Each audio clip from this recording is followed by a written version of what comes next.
Opinion 50 Years of Sholay Restored in Time Lesson Friday, June 27. The fully restored uncut version of Ramesh Sippy's Sholay had its world premiere at Il Cinema Ritrovato Festival in Bologna, Italy. It was a magnificent evening in Bologna yesterday to watch the restored Sholay play out for the first time on a giant screen in the Piazza Maggiore in front of an audience that filled the seats, the steps around the square and even the floor as they watched one of India's most iconic films come back to life 50 years after it was released. Mumbai-based Film Heritage Foundation, which has painstakingly restored the classic, posted on Facebook. This version includes the film's original ending changed due to objection from the censors and deleted scenes. This work by the foundation could be the most important such project in India till date, given the near-mythical status that Sholay enjoys in our cinema. Sholay, billed as the greatest story ever told, was released on August 15, 1975. It went on to earn a still-standing record of 60 Golden Jubilees 50 WEK runs across India, and was the first film to celebrate a silver jubilee at over 100 theatres. It was screened continuously at Bombay's 1,500-seat Minerva Theatre for over 5 years. As a pre-teen schoolboy in Bombay, I watched it on Sunday, August 18. Some 25 years later I had watched Sholay many times more. By then, quite by chance, the uncut version came to me, the one that Ramesh Sippy had originally submitted to the censor board. A colleague had bought a bootlegged CD of the film in Kuala Lumpur and watched it over the weekend. On Monday, a very puzzled man walked into my cabin. "Sir," he asked, "did Thakur Baldev Singh kill Gabbar Singh?" "No," I said. "He's about to, when the police arrive and stop him. But here he does," my colleague said, producing his CD. I immediately knew that he had inadvertently bought a rare gem. It was fairly well known among fans that Sippy and screenwriters Salim Javed had originally killed off Gabbar, but the censors had insisted on getting the climax reworked. I borrowed the CD and watched it that night. The uncensored version is of course longer than the current one available to the public, but two scenes stand out. Young Ahmed, played by Sachin Pilgaonkar, is captured by Gabbar's men and brought to his den, where he is resting. Chunks of meat on a skewer are being roasted on a fire behind him. The bandits tell Gabbar this boy is from Ramgarh. He was going to the station and we found him on the way. Gabbar thinks for a few seconds, watching a fly crawling down his forearm, then smiles and slaps it dead. The next sequence is Ahmed's horse, carrying his corpse, walking into Ramgarh. This is what see in the current censor-certified version. In the uncensored film, after he kills the fly, Gabbar shouts, "Have you heard? All of you, the people of Ramgarh have started running away from the village now." Ahmed asks Gabbar to let him go. The bandit replies, "Tum jante ho main count hun hum Ramgarh ke bape hein, bape, do you know who I am? I am Ramgarh's father." He then asks Ahmed to rub his nose on the ground at his feet. When Ahmed does not move, an enraged Gabbar yells at him to come forward. The young man tries to attack him and the bandit brings him down with one blow. His men are about to shoot Ahmed, but Gabbar stops them. "You think a man feels any pain when a bullet kills him?" he says. "Isko to main tadpa kmrunga, bahut tadpa kmrunga, I'm going to give him a painful death, a very painful death." He picks up a sharp iron rod from the fire, yanks Ahmed's head up by his hair and holds the rod next to his eye. We then see Ahmed's horse carrying his master's corpse home. In the current Sholay, in the climactic fight sequence between Thakur and Gabbar, a bloodied and exhausted Gabbar is lying on the ground and Thakur is about to kill him by stamping his face with his hobnailed sandals when the police arrive and dissuade him. In the uncut version, the bloodied and exhausted Gabbar is still staggering around.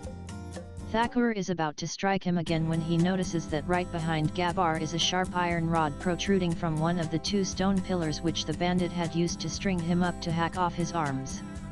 Thakur leaps, hammering Gabbar on his chest. Gabbar falls on the rod, gets skewered and dies. Veer then drapes Thakur's shawl round his shoulders and holds him tight. Thakur rests his head on Veer's shoulder and weeps uncontrollably. Over the years, Ramesh Sippy has said in several interviews that he did not agree with the cuts that the censors demanded, but had to comply because this was during the emergency time of tough censorship. Even after the censored Sholay was released, there was a furor in the media about its extreme violence and cruelty that the film should have been certified adults only. By today's standards, the violence in Sholay is rather mild. And there is remarkably little blood that we see on the screen, only a few bullet wounds. Yet, in my opinion, Sholay is one of the few Indian films that the censors actually improved a bit, though absolutely accidentally. Film Heritage Foundation has recovered a priceless historic artifact of Indian cinema, but is the uncut version better than the one we are familiar with? My answer is no.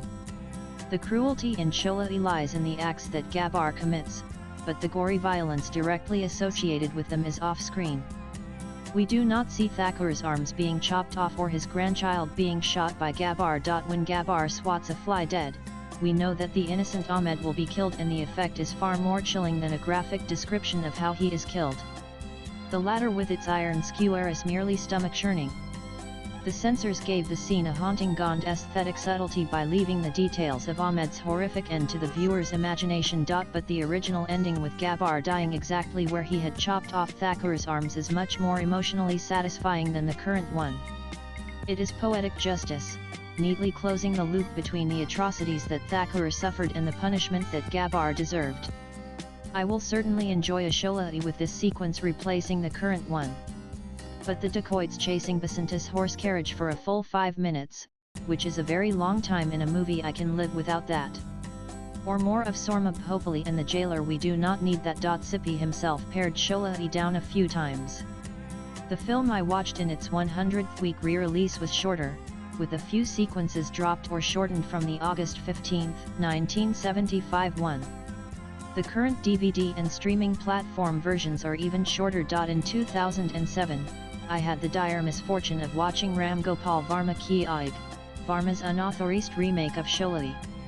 The next day I wrote a column in the newspaper I was working for then that it was an act of barbarism. Varma had no clue what made Sholay Sholay. Salim Khan, co-writer of Sholay, read the piece and took the trouble of finding my phone number, and called me. The conversation lasted more than an hour. I asked him about the various Hollywood films that he and Javed Akhtar had lifted ideas and entire sequences from. After all, the basic Sholay storyline itself is Redux the Magnificent Seven, a remake of Akira Kurosawa's Seven Samurai.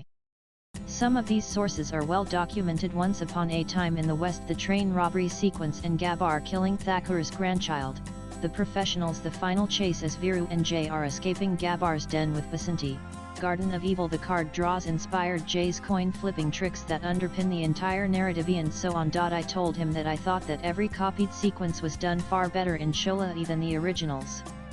Then I asked him the question that he must have faced 1,000 times. Who was the real writer in Salim Javed? I asked. That's a wrong question, he replied. The man who sits outside a post office, a pen stuck behind his ear, waiting to fill up money order forms for poor illiterate PEO Pilihi 2 writes Wob Hai Tolik Hai.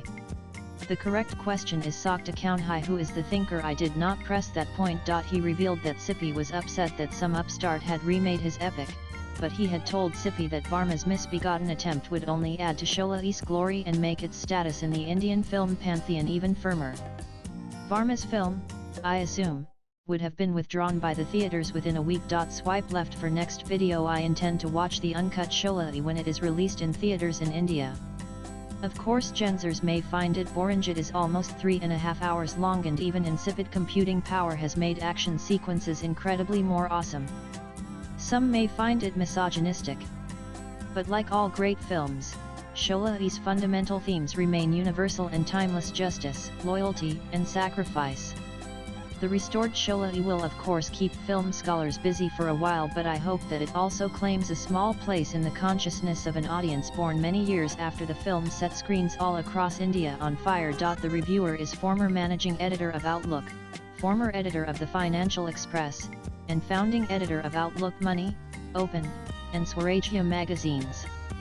He has authored several books. He tweets Sandipantha Deb.